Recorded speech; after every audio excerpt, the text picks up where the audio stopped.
ආයිබෝවන් කියලා පිළිගන්නවා හැමෝම සුවබර මනසක් YouTube නාලිකාවට.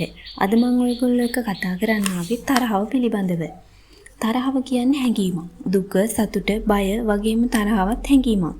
අපි මිනිස්සු හැටියට අපිට මේ හැඟීම් කියන දේවල් අපේ පාලනය තුල ක්‍රියාත්මක කිරීමට හැකියාව තිබිය යුතුමයි. ඉතින් මේ තරහ එන්න හේතුව ප්‍රධාන ලෙසම කියනවා නම් අපි බලාපොරොත්තු නොවන ආකාරයේ සිද්ධීන් සිදුවීම. උදාහරණයක් විදියට ගත්තොත් අපි බලාපොරොත්තු වෙනවා ගෙදර වැඩවලට මහත්තයාද උදව් කරයි කියලා. ඒත් ඒ වෙලාවේ මහත්තයා උදව් නොකර ටීවී බලනවා. ඒ වෙලාවට බිරිඳට කේන්ති තියනවා. ඉතින් පොඩ්ඩක් හිතන්න අපි හිතන දේම කැමති දේම හැම වෙලෙම සිද්ධ වෙන්නේ නැහැ. ඉතින් යථාර්ථය ඒකයි. ඒ යථාර්ථය දකිනවා නම් එන තරහව නැති කර ගැනීමට ඉතාම පහසුයි. නමුත් අවාසනාවට ඒ යථාර්ථය තේරුම් ගැනීමට හිත ඉඩ තියන්නේ නැහැ. සහ අපි උත්සාහ ගන්නෙත් නැහැ. බොහෝ දුරට හිතට ඒ වෙලාවට ආවේගකාලී සිතුවිලි තමයි එන්නේ. ඉතින් අපි ඒ තරහවත් එක්ක ඒ සිතුවිලිත් එක්ක ක්‍රියාත්මක වෙන්න උත්සාහ ගන්නවා. විශේෂයෙන්ම වචනය. අපිට තරහ ගියාම අපි පිට කරන වචන ඊටාම දරුණු ලෙස අනිකාව පීඩාවට පත් කරනවා. සමහර වෙලාවට පහර දීම් වලට පවා පෙළඹෙනවා. ඉතින් මේ වගේ කරන ක්‍රියා නිසා පසුතැවෙන්නට සිද්ධ වෙනවා. ඒ වගේම අනිකාට අපේව ගොඩාක් දුරට එපා වෙනවා.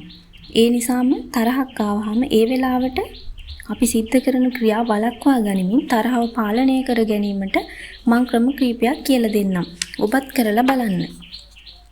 ඊට කලින් විශේෂයෙන්ම කියන්න ඕනි තරහ අරන් කටයුතු කරන්නේ ප්‍රතිවාදියාට දඬුවම් කිරීමට කියලා හිතුවට ඒකෙන් දඬුවම් ලැබෙන්නේ Tamanටමයි.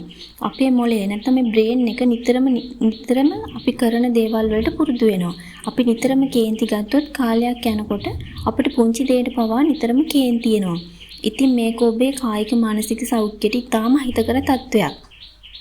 ඒ වගේම ඇල්බර්ට් බන්දුරාගේ සමාජ ඉගෙනුම්වාදී න්‍යායට අනුව කුඩා දරුවන් තම දෙමව්පියන් හා දරුවන් හැදෙන පරිසරයෙන් දේවල් ඉගෙන ගන්නවා. මෙහිදී දෙමව්පියන් ප්‍රශ්න ගැටළු වලදී ආවේගශීලීව හැසිරෙනවා නම් ප්‍රශ්න දිහා බලන්නේ ආවේගශීලීව නම් තරහ අරන්නම් ඒව විසඳන්නේ දරුවන් දෙලෙස වීමට ඇති ඉඩකඩ ඉතාම වැඩි.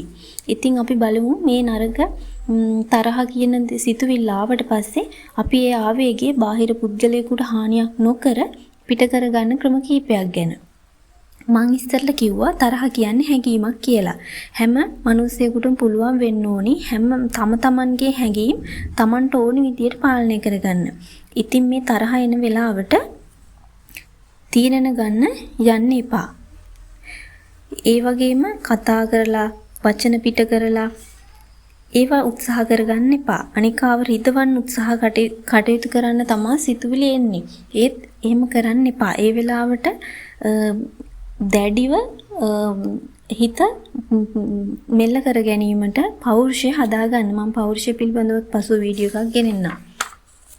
ඒ වෙලාවට පුළුවන් ඕගොල්ලන්ට 10ට ගණන් කරන්න. එතකොට අර එන ලොකු ආවේගශීලීත්වය පොඩ්ඩක් අඩු වෙනවා. ඒ වගේම තරහපු වෙලාවට රෙන්දක් තියාගෙන ඒ සේදීම මගින්ද ආවේග පිට කිරීමට පුළුවන්.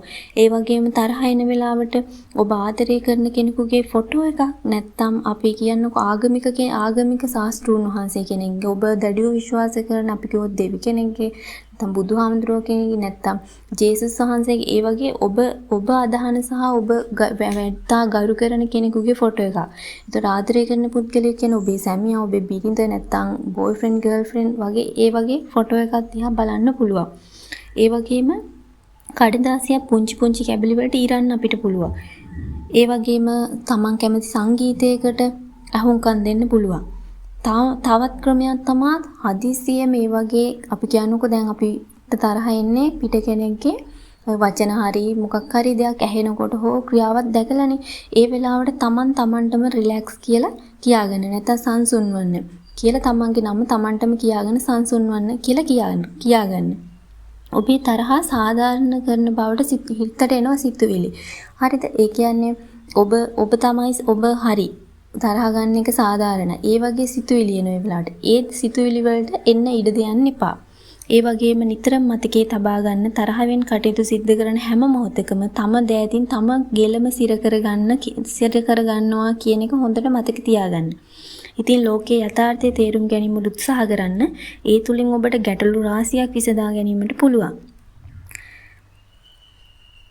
ඉතින් ඔබට බොහොම ස්තුතියි සුබර් මනසක් YouTube channel එකත් එක්ක සම්බන්ධ වෙලා හිටියට. එහෙනම් ගිහින් එන්න වීඩියෝ එක වටිනවා නම් like එකක් දාලා ඔබේ අදහසත් පහලින් කමෙන්ට් කරන්න. හැමෝටම සුබ දවසක්.